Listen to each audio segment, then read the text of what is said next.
Good morning. Good morning, ladies and gentlemen. Welcome to Breckland Planning. Could I first of all go through what we class as our general housekeeping? Fire exits. The fire exits are quite clearly marked. There's two on this side of the room. There's one at the end of the corridor past the lavatories, and also the one where you came in the main entrance door. There are no tests programmed for today, so if we hear the bell, we will obviously treat it as genuine. We will vacate the building and congregate in the car park and wait for the beefy firemen to turn up. So I knew I'd get a smile out of someone in the crowd, so there we go, we're happy there. My next item are mobile phones and various devices. Could you ensure they're switched to silent or off? If they do go off in the middle of my meeting, it's a fine to the chairman's charity.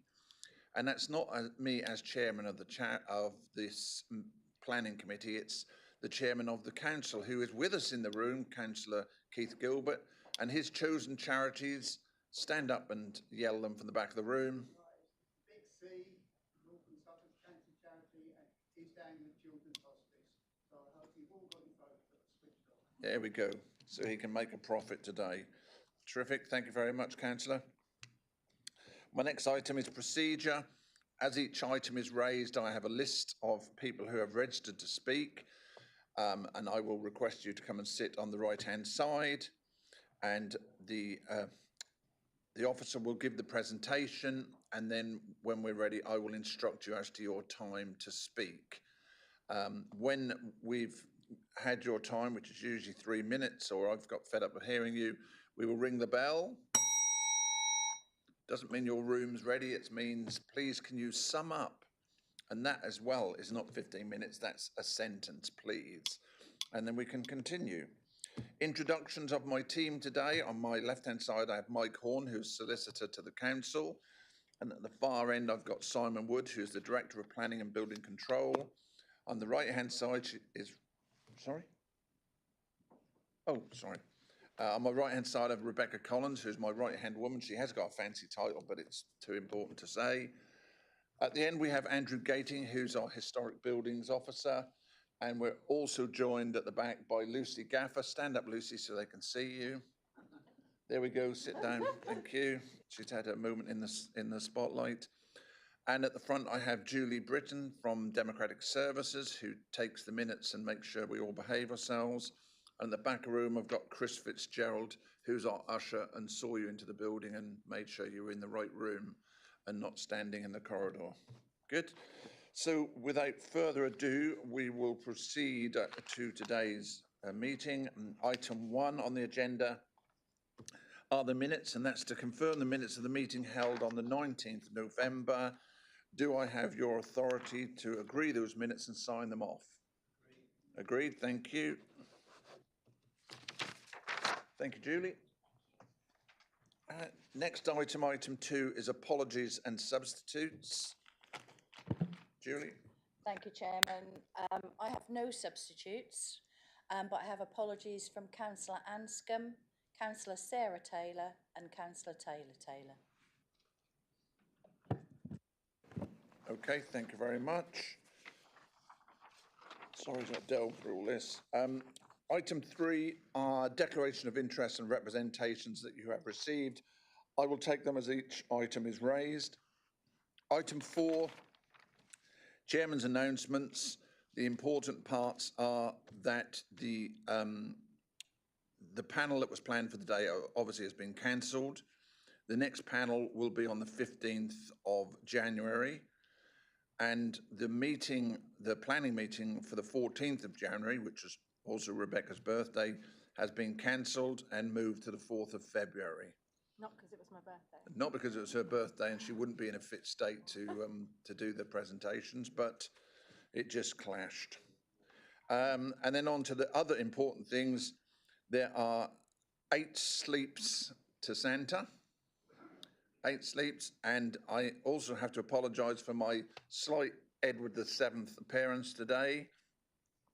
But you people who know me will know my reason for my scruffy beard, And because we're being streamed, I'm not going to tell you what that is, but I will let you guess.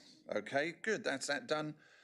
Item 5, we have requests to defer. Any items on this agenda? No. And item 6, urgent business? No, that's fine. We can all go home soon. Item 7, local plan update. We have Simon Wood, please.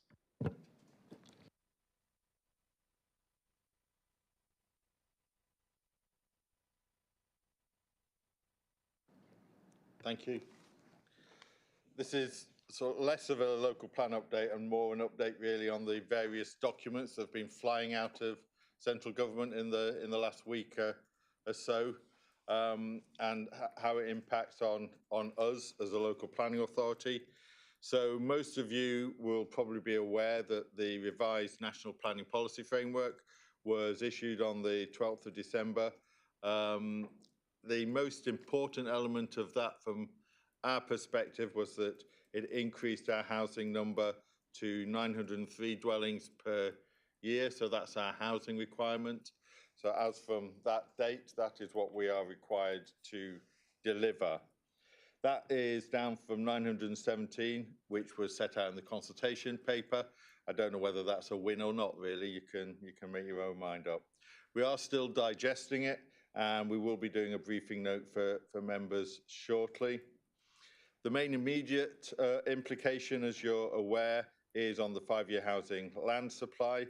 And given the new housing requirement number, as well as the age of our current local plan, we don't have that 5-year housing land supply, and planning decisions will have to be made in that context. In terms of the local plan, we are discussing with the executive member very early in the new year a revised timetable with a view to presenting that to Cabinet in February. I'll stop after every section, I think, Chairman, just invite questions because there's a few documents I'm going through. So any questions on the NPPF? And I hope I can answer them. Councillor Kybird. Thank you, Chairman. I believe these housing number targets are described as binding. Do we have some clue as to what effect the word binding will have on the authority? Previously, the local planning authority was able to reduce those housing numbers if there were significant constraints within the district, which meant that it would be difficult to meet those housing requirements. That's no longer the case, so these numbers are fixed. There is the ability, of course, to deliver more housing if authorities choose to do so. I think it's also worth bearing in mind that there is a strategic duty to cooperate, which has implications for districts that aren't able to meet their housing requirement, which may potentially be met in their neighbouring districts. Yet to understand the full implications and the full details of that within the NPPF, but that certainly is a factor now. Thank you. Councillor Bambridge, please. Well, my question is similar, but not quite the same. I was going to ask, with us being landed, if you like, at short notice with this vastly increased amount, are the government giving us any leeway at all before they put restrictions upon us? And are they taking any consideration at all of the number of houses that we have given planning approval for, but that have not yet been built or even started?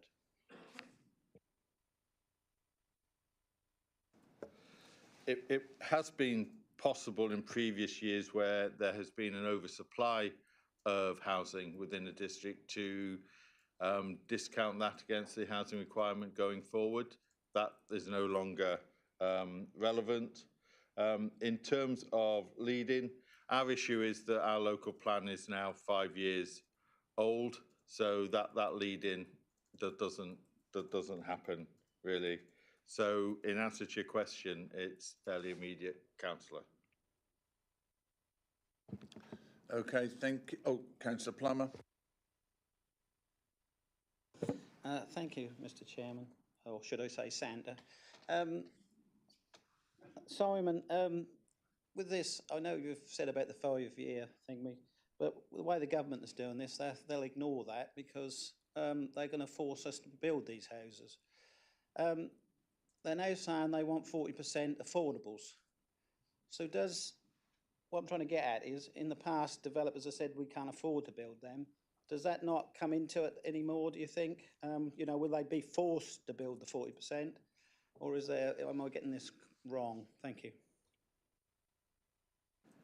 Our current policy is set at 25% affordable housing for qualifying sites, i.e. sites of 11 or more houses or over half a hectare.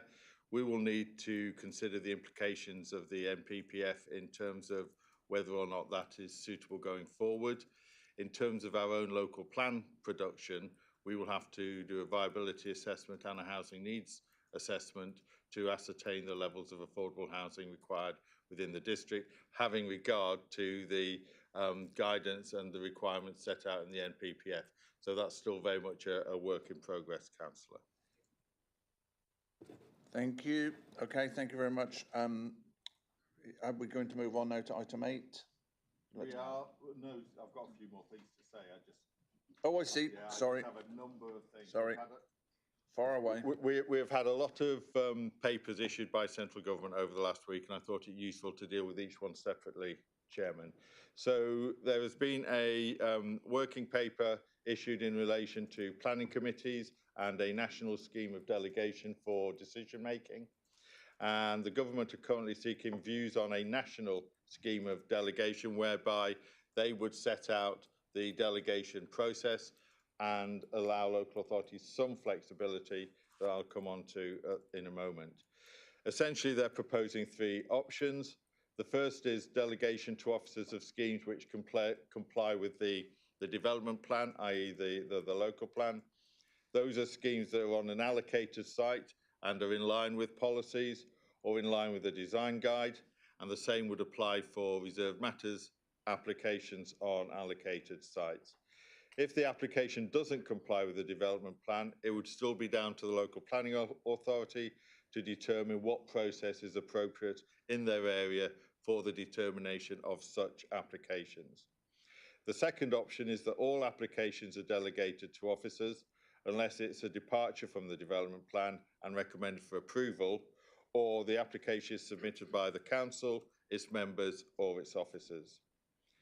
The third option is that delegation would be the default, but there would be a set list of exceptions, and those exceptions would be things such as major applications on unallocated sites, development subject to an environmental impact assessment, an impact on designated heritage assets, and again submitted by the council, officers or members.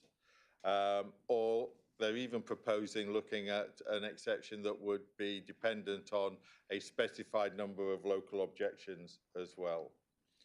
There are a number of questions at the end of the paper that officers are looking to respond to in consultation with the executive member. It's worth noting that there's no deadline set to that response, so we're looking to get that out as quickly as possible.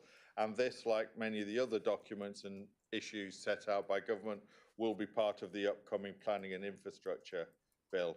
Before I sort of invite any questions, just to make the point that a lot of what this sets out is what we do anyway. So I think in terms of how we operate, it's unlikely to make a huge difference, but we will see what comes out in the bill in the next few months, Chairman. Any questions? Councillor Banbridge and then Councillor Wilkinson. Thank you. I will excuse you from giving me an answer to this question, but I think it does deserve to be asked. Does that mean that the government have decided that they will eliminate us as the elected representatives of the people, particularly on fine detail of some planning applications? The paper makes it clear that local accountability and local democracy is still something that is important. I think you will need to make your own mind up as to how that is is applied to individual councils and individual circumstances. Their cornerstone, as they set out in various places, is to ensure that districts have local plan coverage and that decisions are made in accordance with that development plan. They're also very clear that there are many planning committees, and I would include this committee within that, that make good, sensible, rational decisions in a timely manner. But there are other committees out there that don't do that, and that is what they're seeking to do. Thank you. Councillor Wilkinson. Yeah, thank you, Chairman. And Simon just actually answered my question in the speech, really, because basically what I've read in the papers, they're basing it on case studies across the country, and they're covering all the districts with one blanket, which is not correct. You know, it's not right to do that, because they were saying how you know, some delegated developments are delegated by officer, then they're turned over by council, which doesn't happen here. And they were saying they go to appeal, then they're lost. Well, actually, we are quite good on appeals. I think the last few appeals were at 99%, where their government inspectorate is agreed with the officer's findings. So blanking is all. It's not going to. It's not fair, and it's not going to work, is it? We know our area, and we know the infrastructure. You know, and that was another question I was going to ask earlier. Is the government going to come forward and offer funding for infrastructure to help with the developments?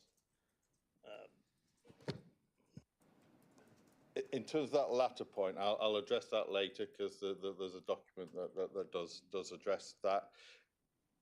There is an argument that one size fits all is potentially unfair on councils that are good decision makers. You're correct. Our appeal record is excellent. I would go above very good. I think it's excellent, and we have had 2 or 3 appeals in the last week post the 12th of December MPPF, which also supports our position in terms of refusal of planning permission. It will be interesting to see how that develops over the next 6 to 12 months in terms of the decisions we will have to make in light of the revised NPPF and the 5-year housing land supply position. But what it doesn't do is it doesn't make the local plan irrelevant. Those policies are still relevant. Those policies still carry weight. And many of those policies, and I'll refer to that when we're looking at an application later today, many of those policies are still compliant with the revised NPPF, and therefore still attract considerable weight in terms of decision making, Chairman. No further questions? Okay, Simon, if you'd like to continue. Yeah, I will continue. Thank you. Planning reform working paper on development and nature recovery. I think this is of particular interest to us, given the issues the district has in relation to nutrient neutrality. It's putting forward proposals for a more strategic approach to environmental issues and picks out nutrient neutrality specifically. It wants to deliver growth while still achieving environmental objectives. There is a clear indication within the paper that government will reduce the level of environmental protection provided for in existing laws. They are looking through the planning and infrastructure bill to revise that legislation to establish their proposed new approach. It sets out 3 steps.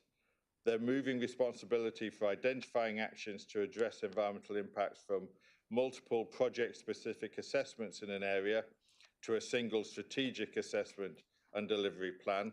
So, for example, at the moment, there is a scheme going on whereby individuals are replacing septic tanks with package treatment plants, and each of those generates a limited number of credits. They would look at more strategic approaches to that. They want to move more responsibility for planning and implementation of these actions onto the state through delivery plans. What they mean by onto the state and who would do that, whether that would be Natural England or other arms of DEFRA or a body specifically brought into being to do this, is yet to be clarified.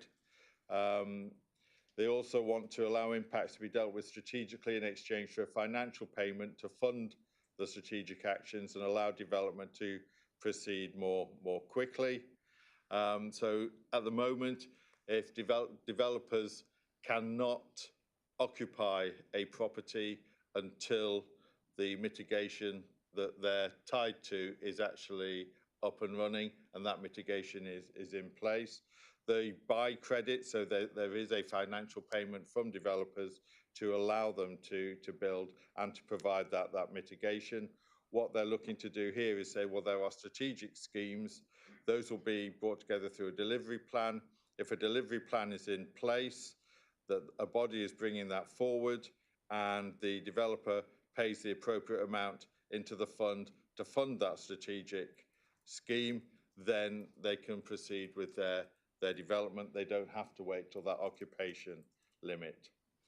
Again, there's a series of questions seeking views at the end of the paper. Again, no deadline, and we'll be seeking to respond to those in consultation with the executive member. I'll take questions, after which I've got one more item on this. Thank you, Chairman. Questions from members on that at all? No. Oh, Councillor Bambridge. Well, yes, it's just something I'm still thinking about. I will raise it and I will probably contact you later. And it is about the environmental impact. I mean, we do have a river that runs through the north of our district, which is regarded as the most protected river in Europe. It's the only river in Europe that's an SAC, an SSSI for its entire length. And yet, outside of our district, they have allowed development very close to the banks of that river, which have the potential to affect it. And I'm just wondering whether there's anything we can do within this new legislation to bring a protection on that strip of land, which is in fact over 70 kilometres long in its entire length. Thank you. I don't have an immediate answer, Chairman, but I'm quite happy to pick this up with you outside the meeting, Councillor. Okay, thank you. Moving on. So finally, there was a letter from the Deputy Prime Minister on the 12th of December, which essentially accompanied the working papers and the revised NPPF. It sets out that the government want to deliver 1.5 million homes this Parliament. It emphasised the changes set out in the NPPF to facilitate the delivery of those houses. Again, it supported the need for local plan coverage within districts to support decision-making and delivery, and placed what it called affordability at the heart of the development industry. It supports the provision of public infrastructure such as health, emergency services, libraries, adult education, etc., but gives no indication of how that will be funded, Councillor. It supports climate change mitigation and proposes to bring onshore wind power back into the NSIP's regime, and will raise the threshold for solar and wind projects to 100 megawatts for them to qualify as NSIP schemes. It also proposes to make it easier to build laboratories, gigafactories, data centres, digital infrastructure and logistics schemes, and that certain schemes in relation to those uses could be dealt with through the National Strategic Infrastructure Consenting Regime. It did identify £40 million worth of grant funding to enable local authorities to implement policy changes. The details of that have just been released, and we're proposing to try and take advantage of that in relation to our local plan. There's an additional £50 million to boost capacity in the planning system, which was announced in the budget. There's yet to be details as to how that will be used. The planning fee increase that was consulted on as part of the National Planning Policy Framework consultation is to be fast-tracked, and they're looking to move towards a cost recovery model for planning fees, so that local authorities can seek to recover the costs that it takes to determine planning applications. And as we set out previously, they are looking to what they describe as modernised planning committees as well. And that's it, Chairman. Thank you. Any other items you want to raise? No? Any questions from members at all? Councillor Bambridge and then Councillor Bowes. Yeah, sorry, Chairman, to have one on all of these. I think the 1.5 million homes is a very ambitious target, and I think the Minister will have great difficulty in effecting that. But my view is all power to her in actually attempting it.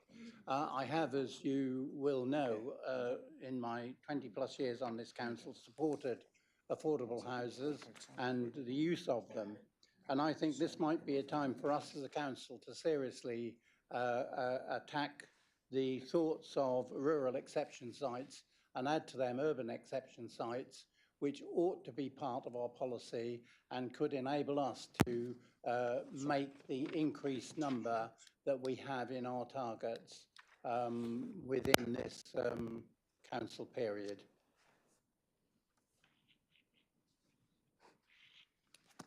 Thank you.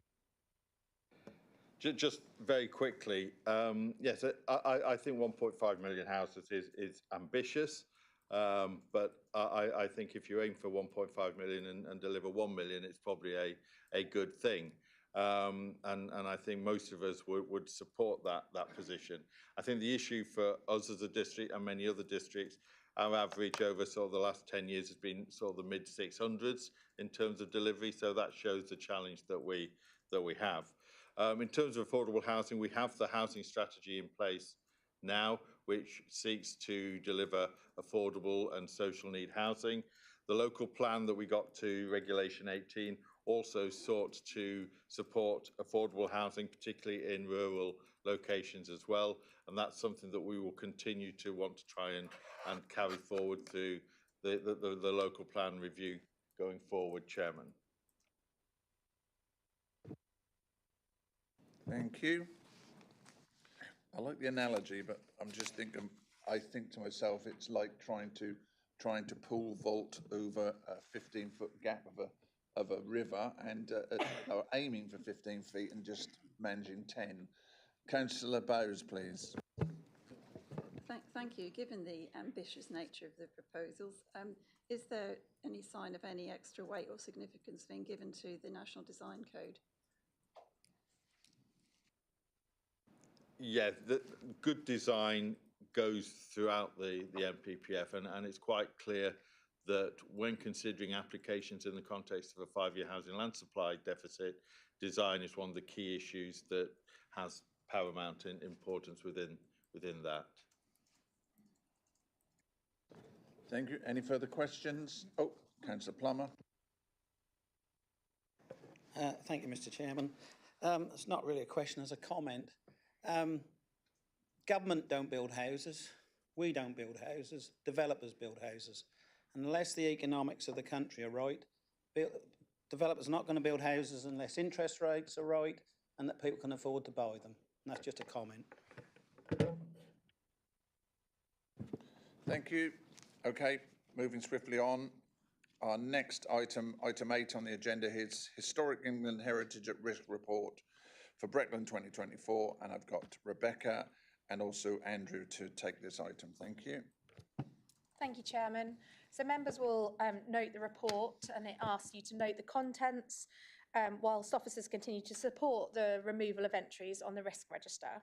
So the risk register seeks to protect and manage buildings at risk, working with English heritage and concentrating on Grade 1 and Grade 2 star listed buildings.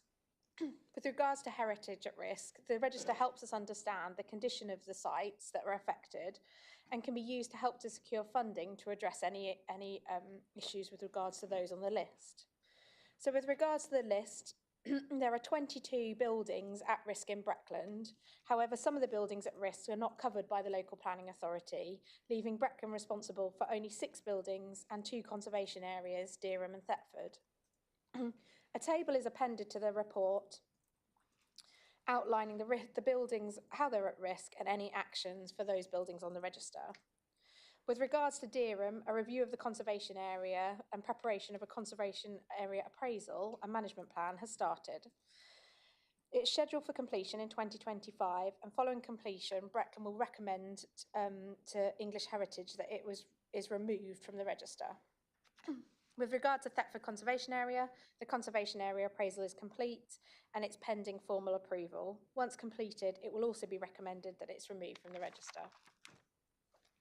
With regards to the 6 buildings and structures set out on the list, there is Shadwell Court and Clock Tower, and here repairs are ongoing and have so far been successful, such as eradicating dry rot from the over-roofing of the main house. Deera Maltings, repairs have taken place and there are ongoing discussions with developers about bringing this building back into a mixed use. Gunton's farmhouse at Garveston and Remerton, repairs are being implemented and once complete, the building will be recommended to be removed from the register, and the same at the Windmill at Old Buckingham. The Church of St Mary the Less in Thetford, a revised set of repairs has recently been approved. And with regards to St Peter Thetford, the works here are ongoing. So members are asked to note the report and support any ongoing removal of entries from the register with the ongoing works that the office have undertaken. And if you've got any queries or questions, councillors, Andrew Gayton, our historic building officers here, if you want to ask. Councillor Kyber. Thank you, Chairman. I asked for this report because I thought it was a while since this committee had looked at it, but I'd like to congratulate the officers on responding very quickly with this report. I'm also encouraged by the fact that there seem to be, for the buildings, non-ecclesiastical buildings within the district, there seem to be action plans for all of the ones at risk. There are 2 churches in Thetford, which, well, St Mary the Less had some substantial repairs done to the tower, and now this proposed scheme to move it forward is, I guess this is the end, hopefully the end of a 20-year saga of getting something moving there. So I say well done the team. Thank you. Thank you. Councillor Bambridge, please. Well, yes, thank you. I read this report with interest, so thank you, Robert, for asking for it. I did just want to comment on one of the items on the Appendix 1, and that is the second item, the Church of St Peter, Church Lane, Billingford. This church was, quite frankly, in a dreadful state just a few years ago, and Billingford is quite a small village, and I just wanted to record my thanks to the people of Billingford that they have in fact recovered that church. They are putting in new windows, and they're putting good new windows, not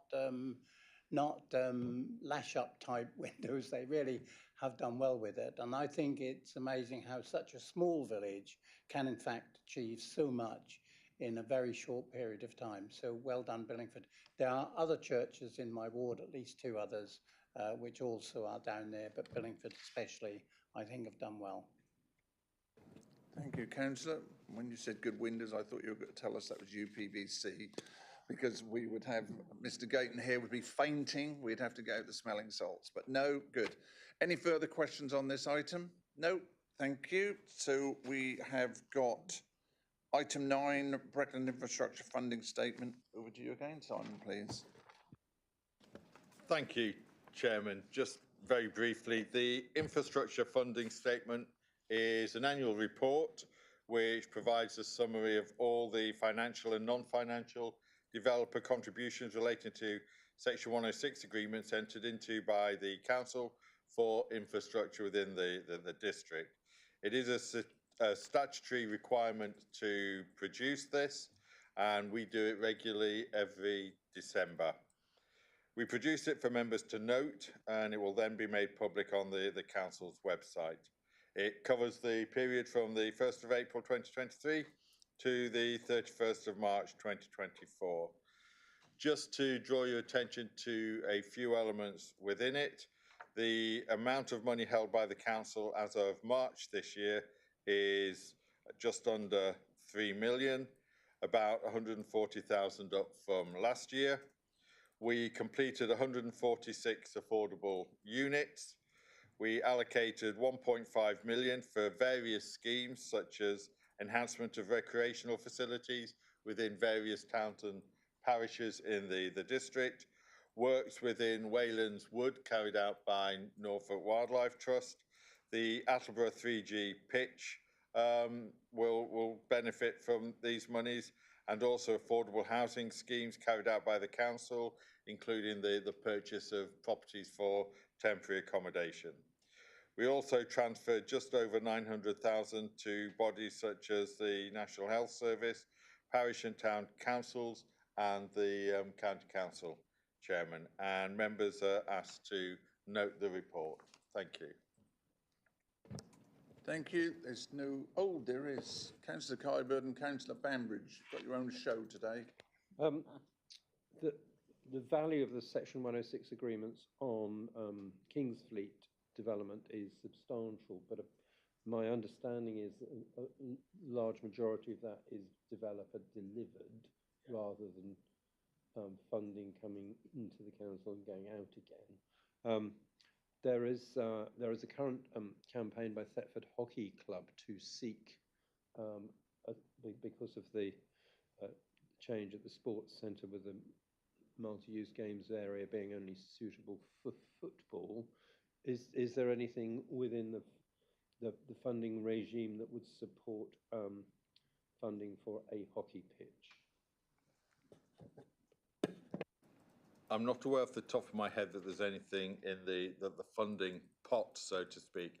I am aware that there are discussions with the hockey club and that we're having discussions with the promoters of Kingsfleet to see whether there can be accommodation within the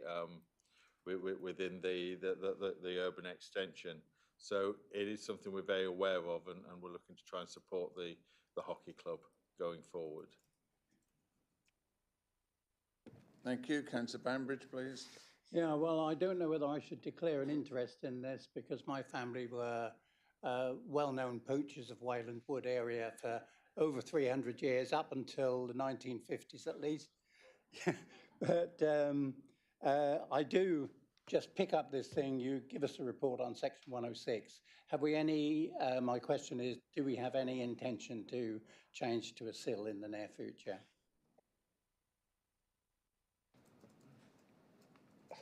I think we have enough to do. No, we have we have no intentions at the moment. I think it's something that we're probably going to have to consider as we bring the local plan forward to see what would be the best option for this authority. I think when we've looked at it previously, and it was some time ago, and it was before my time as well, but I'm aware of the discussions. The issues was that there are areas of the district where bringing forward a sill tariff would be extremely challenging in terms of viability and deliverability.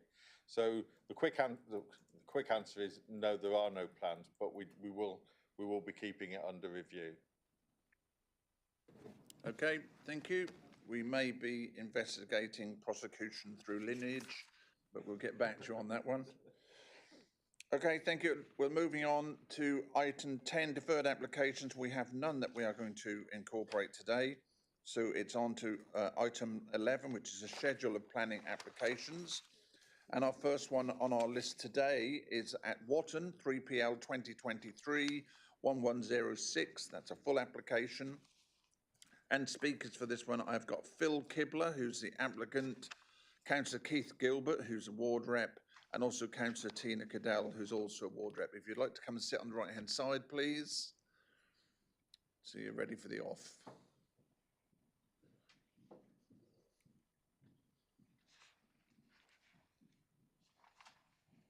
Thank you. And I'll hand over to Lucy. Thank you.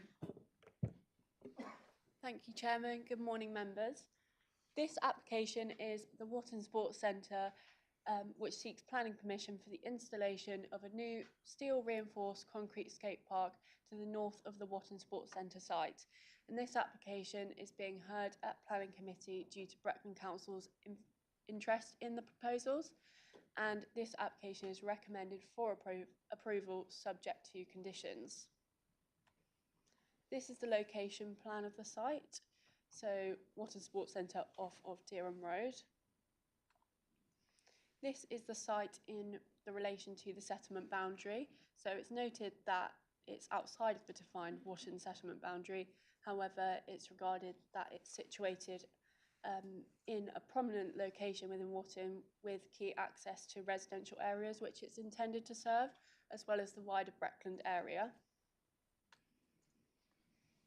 This is the site in its wider context. The proposed skate park is located to the north of the existing Wharton Sports Centre building. Further north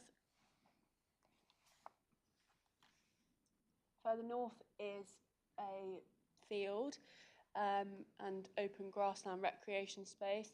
To the east is an existing AstroTurf pitch, and also to the west is a mixture of football pitches, and to the south is the Wharton Sports Centre building. And it's regarded the proposed skate park is indicated to be over 100 metres away from the closest residential dwellings to the north and the east, so here and here. So this is the proposed site plan. The application seeks to erect a 2-metre acoustic fence along the northern and eastern boundaries of the skate park, so that's demarcated by the blue line. Grassed mounding is proposed to provide a physical barrier between the skate park and the existing football pitches, and also a safety feature. So defensive planting is also to the north there, and that's to prevent congestion and antisocial behaviour as much as possible. And no external lights are proposed as part of this development. These are existing as part of the Astro pitch, and these are here and there. So this is the proposed CCTV plan, which was submitted in support of the application.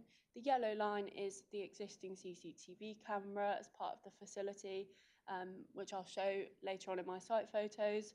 The blue and red lines are the proposed CCTV cameras positioned either side of the acoustic fencing, and these will be positioned 6 metres high on the existing lighting as part from the Astro pitch.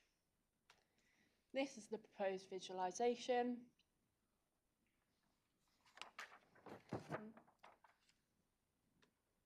So this is the access to the site along Dereham Road.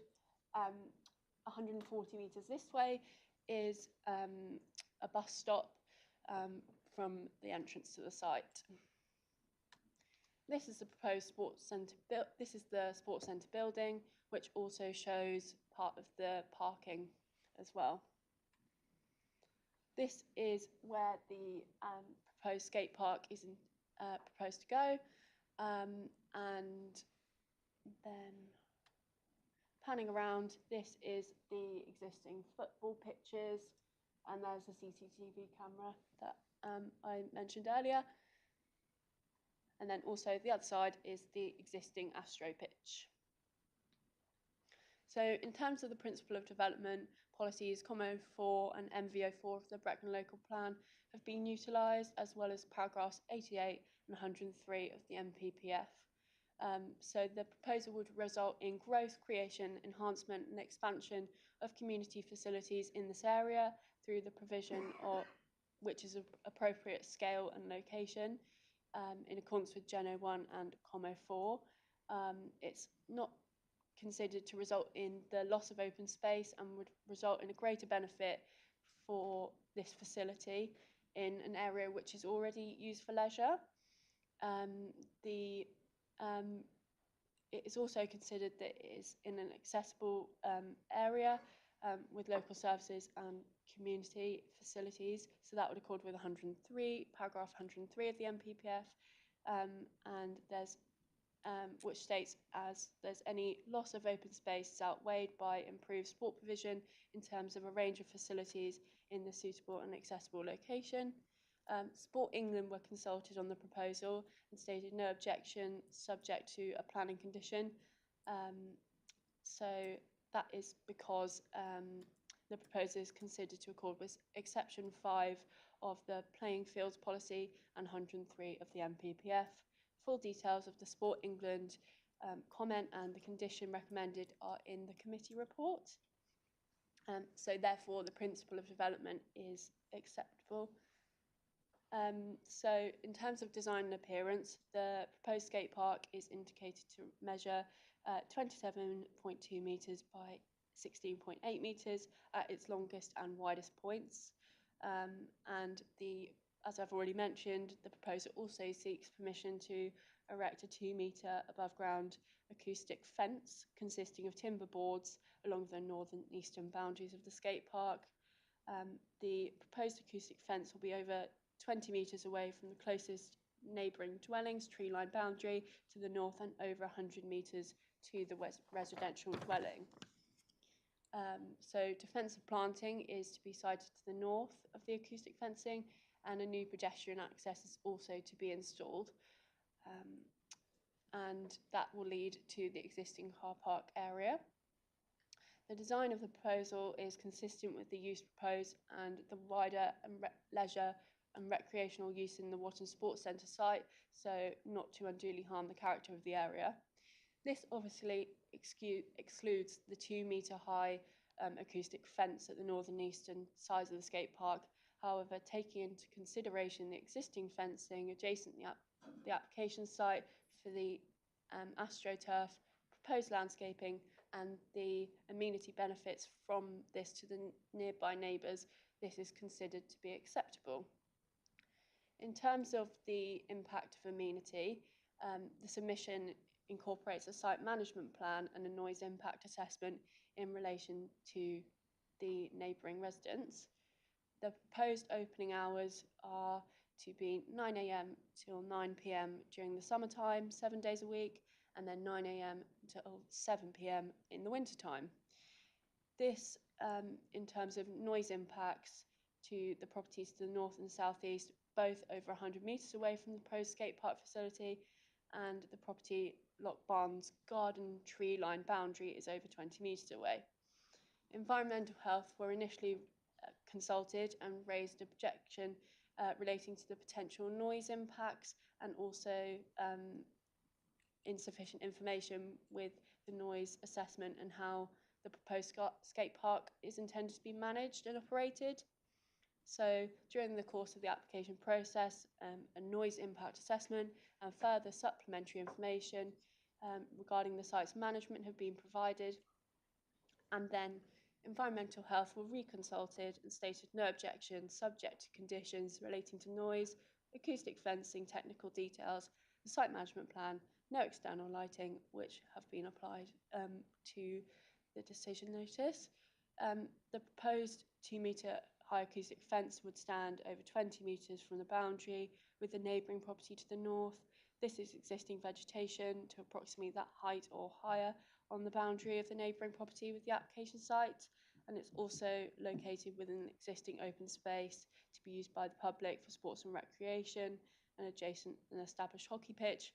Given the presence of this vegetation, distance from the skate park, and the benefit of this acoustic fencing for the neighbouring amenity, then the acoustic fence is considered to be on balance acceptable in terms of overshadowing and overbearing.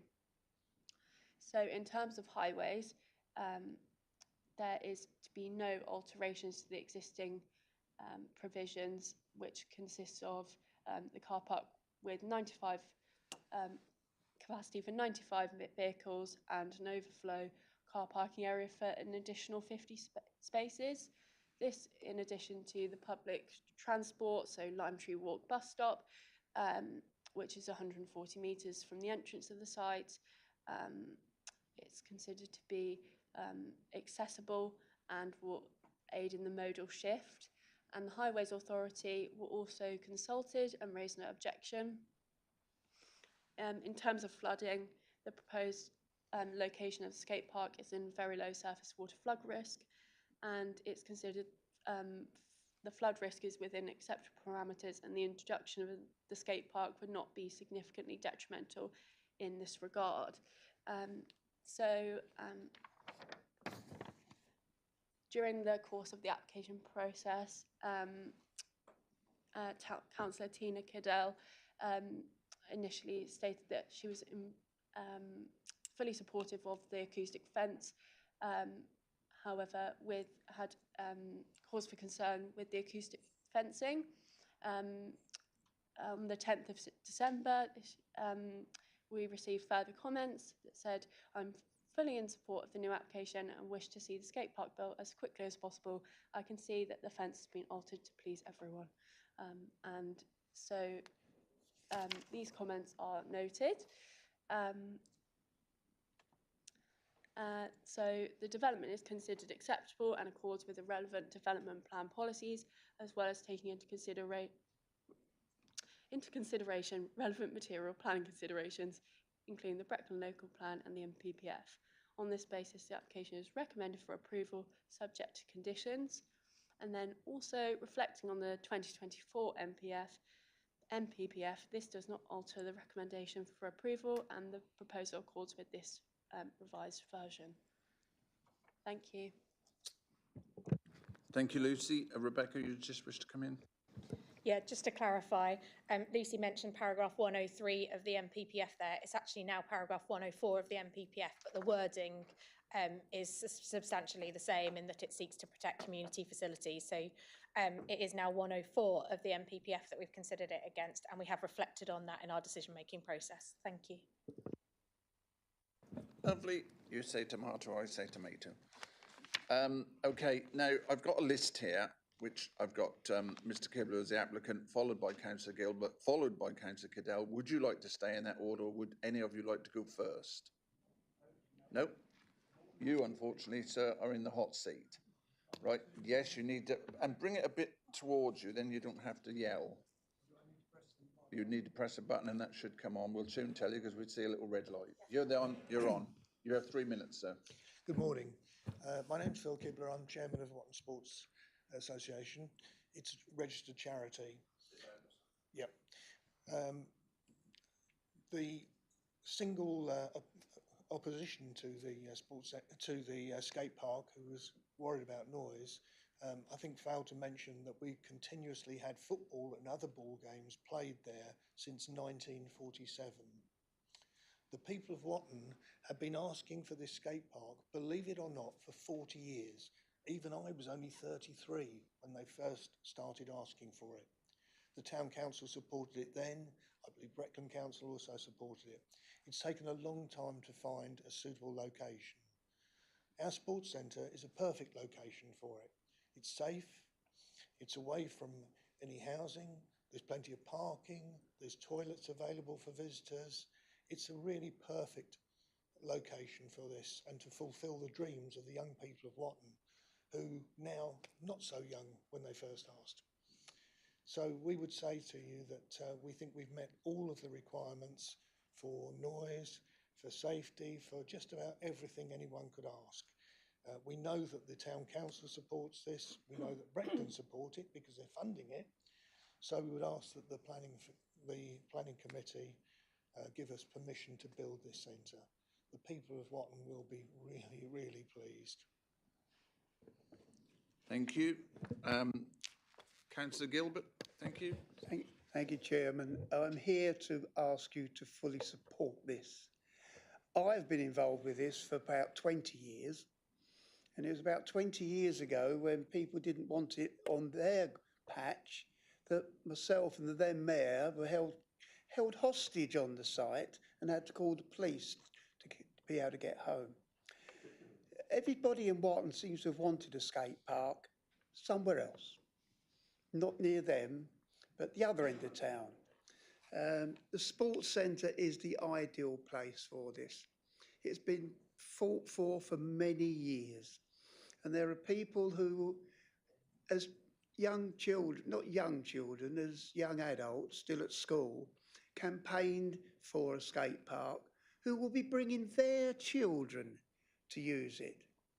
So it's long, long overdue. And my plea is, please support it, and I'm here to see this get over the line at last. Thank you.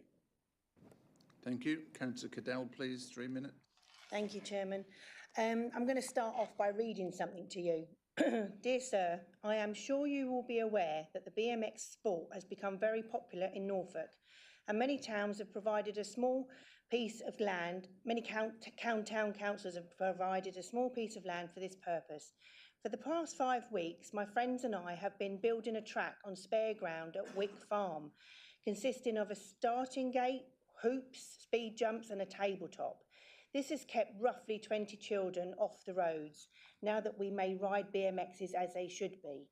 It has now come to our knowledge that this land will be built on in the next 2 to 3 months, and we are writing to ask if there is any possibility that your council may be able to help in providing us with a small plot of land in that we may build a track and continue to ride our BMXs and to form a club in the future. Awaiting your reply. That's dated 17th of the 8th, 84. All the names on the bottom of this, and there's 20 of them, are all local businessmen, and I think one of them might even be a young lady. My point is, as been said already, it's been longed for a long time, and everyone's wanted it, but they've not wanted it in their backyard. And it's quite sad, really, to consider that there's so many children there that are now grown-ups, and some of these are even grandfathers. It would be nice, with your approval, to get this off the ground and the spade be put into the ground and it started as soon as possible. My previous objections to the acoustic fencings were more along the lines of antisocial behaviour, but that's been addressed with the CCTV and the different type of fencing. So, I am absolutely, totally in support of this, as is the YAB, who have brought this original plan together and worked tirelessly with the sports centre, as it's the only place that the police and everyone else concerned have recommended it be. So please, because I have a bottle of something cold in the fridge and it needs popping. Thank you. That's it. Thank you very much. I left Watton in 1978, so my name is definitely not on there. Simon, please. Yes, just very, very briefly, Chairman, just want to clarify the funding for this. This is being funded through Section 106 monies, Chairman, and is within the list set out in the infrastructure report. Thank you. Thank you. It goes to questions from members. Councillor Wilkinson first, please. Thank you, Mr. Chairman. I'm fully aware of this application. Has been in the pipeline this last few years, and I'd like to thank Lucy for her full and accurate report. Everything's covered. CCTV, which has failed in other towns because it's been isolated. This is a perfect location. I hadn't predetermined it until I saw your report, but I am fully aware of it because I've worked with the YAB, and I put it forward about the funding coming from off-site developments as well. So with the whole package with security, the acoustic fencing to support noise from possible nearby residents' properties, I fully support this project as it's been brought forward and built, and the plans put together with consultation to the present day young people who need it today. Thank you. Thank you for that question. Councillor Kybird, please, you have a question. Thank you, Chairman. Really to seek clarification, if the winter hours are to 7 p.m. and there's no external lighting, but there is CCTV, what is the CCTV going to see? Thank you. Yes, I'll accept, please. Microphone, please. The CCTV's system is similar to what we have at Lockdeep at the moment. So even in the dark, you get good visibility. You just get it in black and white instead of in colour. In reality, we don't expect anyone to be using the skate park in the hours of darkness. It's just not practical. And I can assure you that when it's dark at the sports centre and we don't have any of the floodlights on, it is really dark. Yes, Rebecca, please. Yeah, just to add to that, Councillor, although there's the acoustic fence on the back and the eastern boundary, is that right? For noise protection, the whole skate park is not fenced. So if the opening, they're not opening hours for the skate park because it won't be locked and secured. They're operation hours for the CCTV, but the flood lighting system will only work in accordance with what it works for match days and games. that run into the evening. So if the hockey pitch, if it's a club day, the floodlights will be on until the hockey people go, and then they will be off, so it won't be lit for the use of the skate park into the evening hours, if that makes sense. But it won't be fenced, so it is important that you do know that it will be open all hours, so there won't be an opening and closing for the skate park. Councillor Bambridge, please. Yes, just a query I picked up yesterday when I was reading this, Chairman. And it's about the acoustic fencing and taking account of what has been said on this. My query is that with an elevated track, is a 2 metre high acoustic fencing tall enough to be effective, or does it really need to be taller than that? We've had this application for a little while, so Tina's getting frustrated. But we've had it for a little while. We've spent, Lucy has spent a significant amount of time with our environmental health colleagues ensuring that the neighbouring properties will be protected from any noise and disturbance created by the skate park only. And they have submitted a noise report and addendums to that noise report, which justify that the 2 metre high closed boarded acoustic fence is sufficient to drown out the noise from the skate park only, because obviously the other activities, the hockey pitch right next door, are already there. And that is because the 2 metre high acoustic fence is up against the noise creator, and therefore it will have that necessary impact. So in answer to your question, no, it doesn't need to be higher. And Lucy has spent hours with our environmental health colleagues making sure that that is correct. They are, and also we're assured that the Clay Pigeon Shooting Club will not be aiming that way at the same time as they're over the 2 metre high fence. So that's another good measure to that. Councillor Plummer. Thank you, Mr. Chairman. Can I have a rundown of construction, please? At the moment it says, let me read it for you, steel reinforced concrete. So what does that imply? Is it a steel surface, a concrete surface? Is the concrete the structure? Is the steel to reinforce the concrete? Could I have a sort of breakdown of how it's being built, please? The steel forms a reinforcement for the concrete. It's not steel surface. Yeah. So Is it a solid concrete structure? With steel reinforcement. Good. No further questions. Thank you. We're going to move on to the vote, please, on item 11A, 3PL 2023-1106 in full format at Wharton. Your officer's recommendation is one of approval. Could I have a show of hands, please? Oh, well done. Okay, thank you. That's unanimous. This item is approved. Thank you. Thank you for your time. 11 o'clock. Anybody need a comfort break, or can we plough on? Oh, we do. Yes, please. Yes, okay. We're just going to have 10 minutes and then we'll return and crack on. Okay, thank you. And we will go to Folden on that application 11B. Thank you.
Okay, thank you. Welcome back. I think we're all here just about.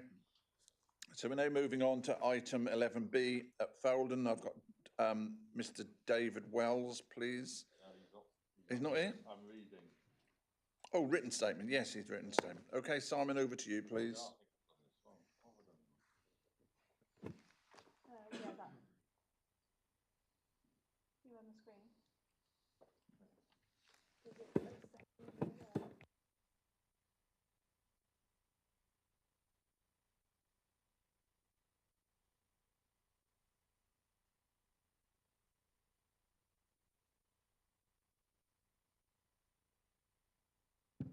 IT always fools me.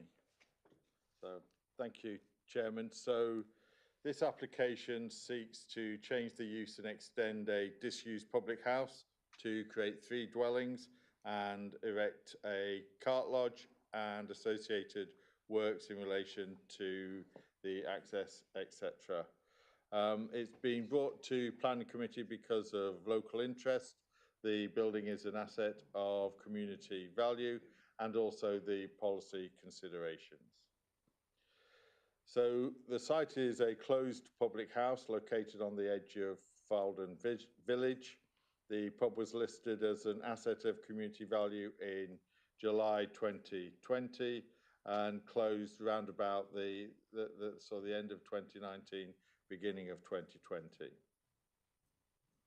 It sits within a ribbon of development with residential properties on each side and open land to the rear, and sits outside the settlement boundary. The application proposes 3 dwellings, 1 2-bed dwelling, 1 and 2 3-bed dwellings. It also proposes 3 cart lodges for undercover parking. There's an extension at first floor and a single-storey extension on the western side, also proposed. Access to the site will be through the existing access. In terms of the design of the buildings, it's proposed that it's considered that the approach taken is acceptable. The character of the building is considered to be respected, and there are few external changes taking place, except for the small extensions. The cart lodges themselves would have a maximum height of 3.7 metres and would be a simple design, open to the front to facilitate the parking. Concern has been expressed by a neighbouring property in relation to the possible impact relating to overshadowing and visual impact, but it is considered that given the scale and position of the lodges, there is little significant impact on that property. It should be noted that the scheme has previously been to appeal, and the inspector found no issues in relation to residential amenity in relation to any of the proposal. That gives you the floor plans of the cart lodges. Let's say those are just to be used for parking. The ground floor plans of the proposed dwellings. So you can see there that there are 3 dwellings split down the middle. One of the buildings would be at single story with all the bedrooms on the ground floor. The first floor plan, you can see the balcony there as well to the west elevation. Photos of the building. You can see that externally the building is in fairly good condition, though these photos were taken some time ago. Having visited inside the building about 12 to 18 months ago, the interior of the building is in a worse state.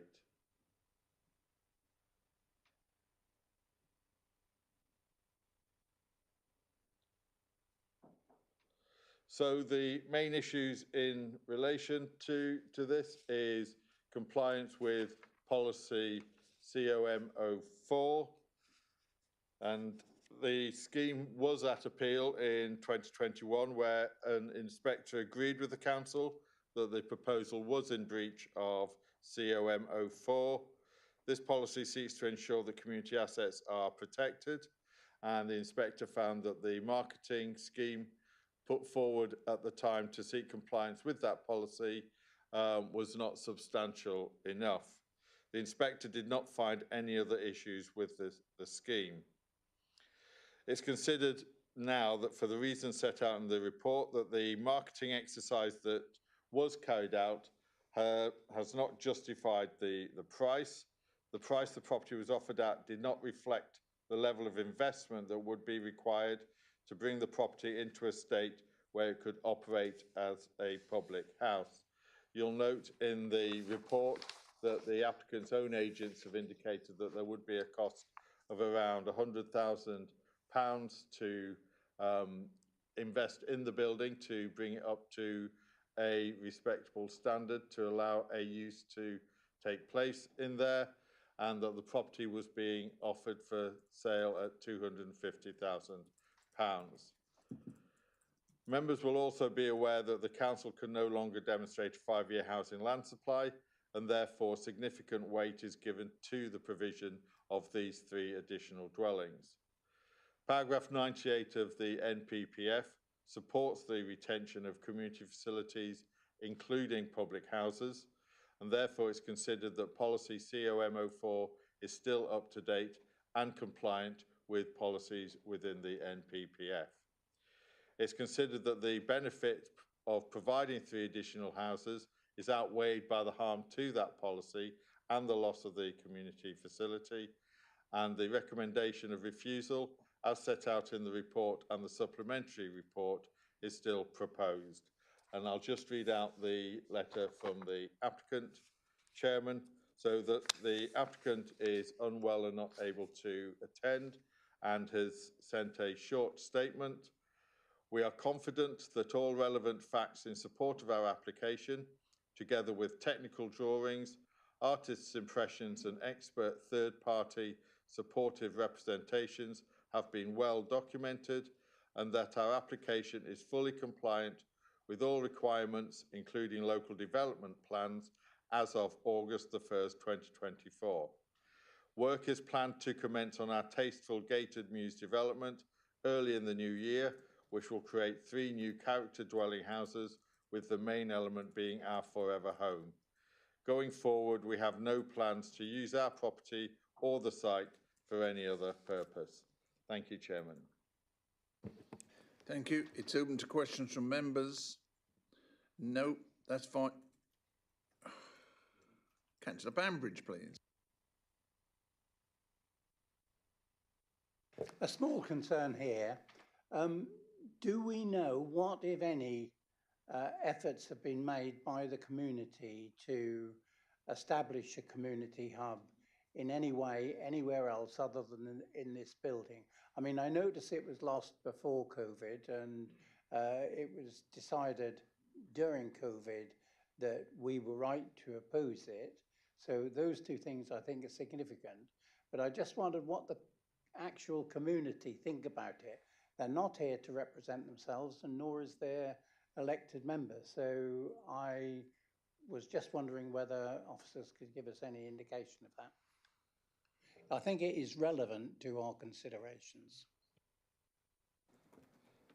The property is listed as an asset of community value, and I'm aware that the applicant went through the correct procedure in terms of advising that the council that the property was on the market, and no offers were received from any of the community groups. Prior to that, I am aware that the parish council has sought to work with the applicant to seek some form of community facility, especially a small retail unit within the body of the public house, but those discussions fell down, I think mainly around cost and rent. I do know, however, that the village have established a sort of pop-up bar within the village hall. You may be more familiar with that than myself, councillor.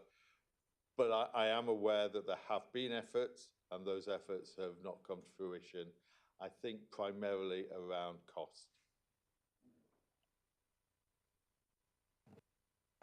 Thank you. No further questions? Okay, thank you. So we're going to the vote on this.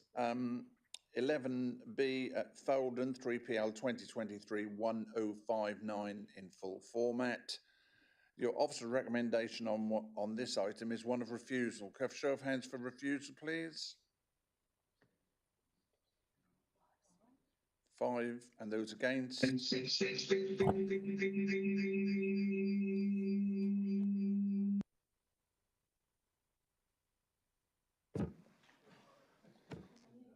Okay, against? 2. So this item is refused. Thank you. Thank you for your time. Okay, we're moving on to 11C, which is 3DC 2024-0155 on a DCO, and that's at Necton. And I have speakers. I have Adam Ruan, who is the applicant, and Claire Davies and Joe Phillips, who are the agents. If you'd like to come sit on the right-hand side, please.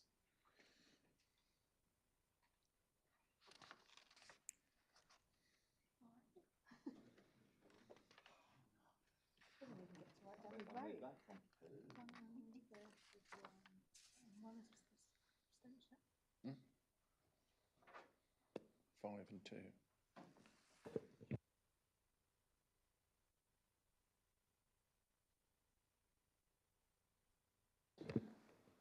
Thank you. Over to you then, Simon. Thank you, Chairman. Let's see if I can get through without breaking it again. So this application has been submitted to partially discharge requirement 16 of the Norfolk Vanguard offshore wind farm order for stages 7 and 8. This application regards the civils and electrical works, with surface water management and landscaping dealt with under separate requirements, and the requirement would be considered fully discharged once carried out in accordance with these details. So the works comprise the construction and commissioning of the Norfolk Vanguard West and Norfolk Vanguard East onshore converter stations on the platforms created as part of the enabling works which were previously approved under delegated powers. So the site's situated in a rural location to the east of the existing Necton substation. Necton's around 1.5 kilometres to the southwest. And due to the scale of the development, its location within close proximity to the existing substation, the greener grid park and public interest, the application has been brought to Planning Committee. So you can see there that the Norfolk Vanguard substation is the blue square and is where the converter buildings and electrical equipment will be sited. The parts in green are for landscaping. The brown orange section. So, oh, I've got a pointer, haven't I? Yeah. Don't point in your eye. So the sort of brown orangey section there is the temporary construction area, and the pink area there is for the cables to be laid for the wind farm. The cable corridor extends to the east, to the coastline and beyond, to connect the offshore wind farms. And the yellow-orange sections are for cables connecting to the extensions of the existing National Grid substation to the west. And access is taken off the A47, and if you drive down the A47 regularly, you'll see that the access points are in, hard surfaced, and all the construction compounds are up and running, and works commenced in accordance with previously consented details. So the site's in countryside, well separated from the Necton settlement boundary. You can see there that the site is extremely rural in nature, with fields and with woodland around. So this plan shows the buildings and electrical apparatus within the site. So you can see there the Vanguard West and the Vanguard East plans. You can see them there in context with some of the landscaping and some of the attenuation work as well. So you can see there that there is planting proposed on all sides of the substations, and that water and attenuation ponds play a part of that as well. So you can see there the long elevation, the north-south elevation for Norfolk Vanguard.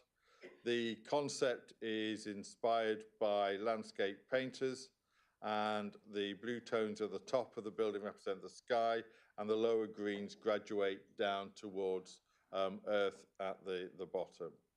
So the blue line that you can see running along the top is the parameter height for the substation.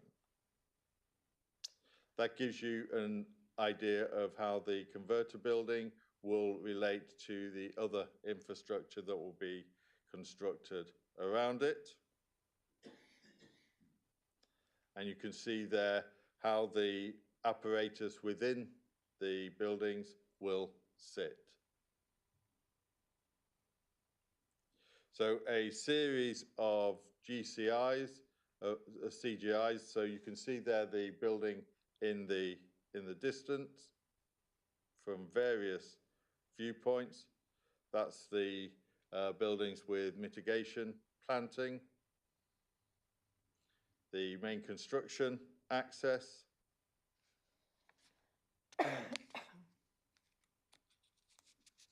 and again the location point.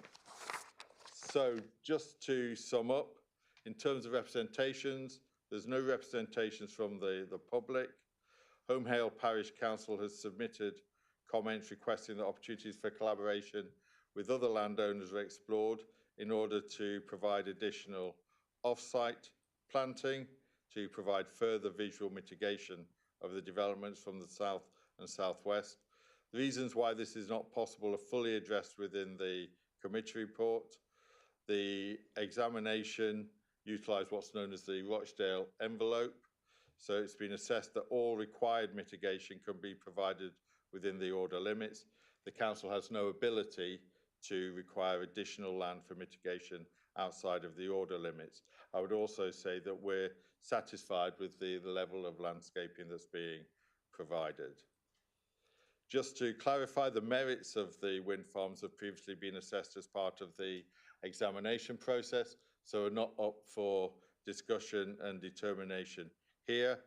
We're looking purely at the relevant requirement relating to the design and external appearance of these buildings. The scale of these buildings have again been clearly set out within the development consent order. The applicant has undergone extensive engagement and consultation with not only the local planning authority and its independent landscape consultant, but also Necton and Home Hale Parish Councils, as well as local residents, with a formal consultation process during the design process.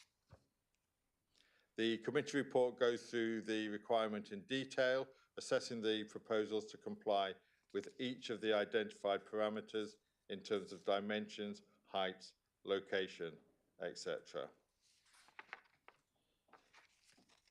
Nothing else to add, okay. Chairman. Thank you. Okay, well, our substation Trinity on my right-hand side are here to answer questions. So it's up to you guys whether you want to ask any questions of our visitors or the officers. Councillor Banbridge. Well, I was going to ask as the officers, but I'm afraid that probably precluded their affirmative answer from what they've said. So I will direct it at the Trinity.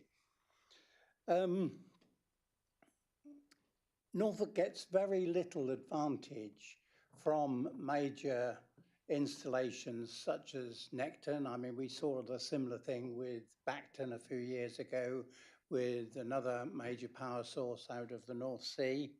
And I thought it was quite reasonable of Home Hale Parish Council to apply to this committee to say that they ought to have some support, or they would like some support, or they had a desire for some support in off-site mitigation for screening the site. Now, you've told us, sir, that we as a council can't insist on that. So therefore, my question is to Vanguard via your Trinity.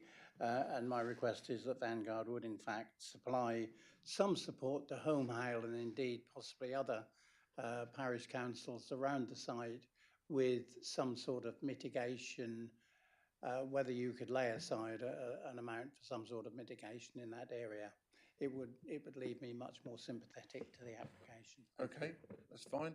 I'm pretty sure there were screening plans in operation somewhere, but Yeah, just to clarify, landscaping for the site has already been approved under a separate requirement. And again, making the point that the application was approved through the DCO process on the basis of the landscaping and the land involved. So it is difficult, but if not impossible, but I will let the agent speak. Am I on? Yes, as Simon mentioned, the DCO defines areas which are locations which are required to mitigate the project, which we've developed a landscape strategy which covers both the Vanguard and the Boreas projects in a holistic way, to the satisfaction of the council.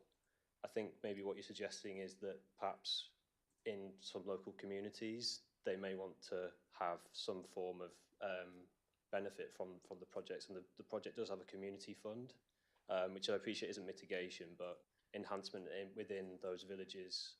If there are proposals from Home Hale Parish Council for something locally, it's not mitigation as such, but enhancement of maybe a public area they have. That is something which the project is offering, and communities can come forward to seek funding for those. Councillor Bambridge. Well, yes, and thank you for that. And no doubt Home Hale will take note of what's said in this meeting, both by me and by you, and will take the opportunity to come to you to discuss that. I appreciate it's nothing to do with us in making our decision here. All the various surrounding villages, I mean, Home Hale and Necton obviously are more closely affected, but obviously there's viewpoints from Bradnam, etc.